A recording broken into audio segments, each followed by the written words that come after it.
Welcome back to another video. Today I wanted to share with you Nitaboh, a hidden gem which was recommended to me by a subscriber about a year ago. And I'm usually not into music anime, and there are a few exceptions to this, such as Beck and now Nitaboh. This is actually an adaptation of a true story following the life of a blind shamisen player. I can't exactly say how much of this is accurate because the anime is an adaptation of a novel which was based on a true story, so certain things were added, certain things were lost in the process of making this movie. Nitaboh begins during the end of the Edo period and shortly skips to the beginning of the Restoration period. This is essentially a coming-of-age story for young Nitaboh, who suffers a sudden illness which leaves him blind. This allows him to appreciate music much more than he ever has, and also inspires him to learn the shamisen. The only objective Nitaboh works towards in this anime is simply improving his skills with the shamisen.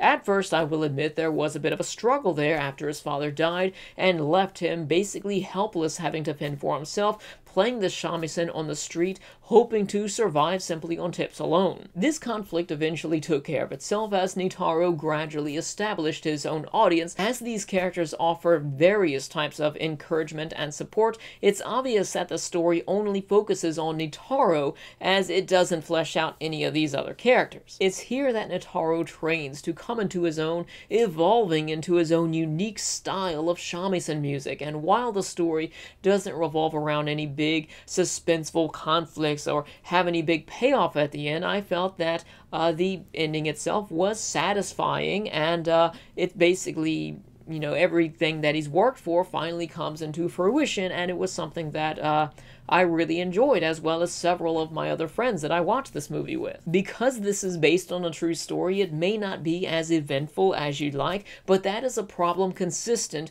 with the majority of stories of this nature, because life has no narrative structure. It's like trying to find an apple pie growing on a tree somewhere, and you can't, you just have to settle for the apples. Nitaboh was produced by Studio Wow World, who will forever have the stain of working on Mars of Destruction, but I think that Nitaboh itself actually looked pretty good. The characters were nicely drawn, it used vibrant colors, and it accurately depicted the historical setting. The animation itself is nothing special, as there were several times where you could see a static cell on the screen just being slid around, or just a static picture where only the eyes moved. This is something that I actually look for, but it's probably not something that will be that big of a deal to anyone else. The music itself, needless to say that the shamisen solos were beautiful, easily my favorite part of the movie itself.